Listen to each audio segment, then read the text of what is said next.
Hi guys, is Lee Anderson the dumbest person in Parliament or just the dumbest person in Reform UK? So during a discussion on border security, asylum and immigration, the very first Reform MP asked a government minister if 600 people who had crossed the channel to claim asylum, who he referred to as illegal migrants, would be detained and deported. Oh, and he asked if Jeremy Corbyn could be included in that. A pathetic display from an even more pathetic individual. Have a listen to this. Which is most generous for their time, but you will be aware that today over 600 illegal migrants have entered this country. They could get up to all sorts of mischief, commit crimes and maybe even acts of terrorism. So does she agree with me that these young men crossing the channel should be immediately detained and deported along with the member for Islington? Minister. Well, I certainly hope that that kind of comment might be a joke, but I actually wonder whether that kind of arbitrary treatment of people who are in this country, if we came out of... Okay, before we continue, where is the Speaker of the House? Where is the Deputy Speaker of the House?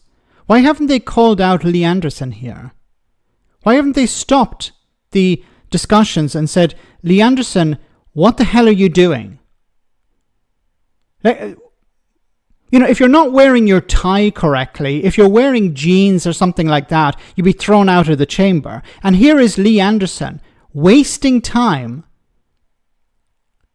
engaging in pathetic jokes, and nothing is happening.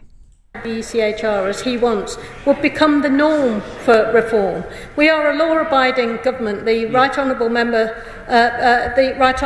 for Islington has a complete right to his opinions and a complete right to express them from whatever side of the House that he sits. And I've personally worked with him and have a great deal of respect for him. So I'm quite shocked that the Honourable Gentleman thinks that that's an appropriate... I'm not shocked, and you should not be shocked. This is Lee Anderson we're talking about. See, Reform have nothing.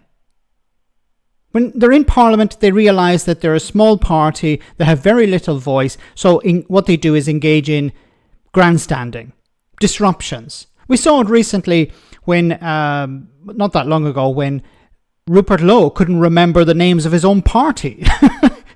Lee Anderson got into similar antics as well. They're not a serious party. They're there just to disrupt. And they're taking this from who? Nigel Farage. When Nigel Farage was a member of the European Parliament, he stood up and disrupted the discussions. It was about him.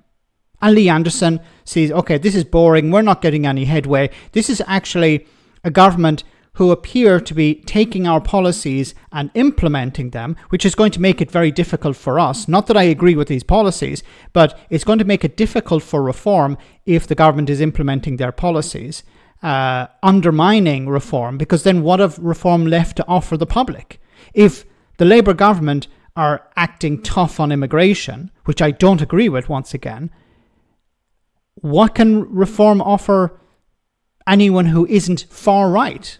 You know, anyone who's centre-right or quote-unquote concerned about immigration, if they see the government of the day doing something about it, then what has Lee Anderson, Nigel Farage, Richard Tyson and anyone else got to offer?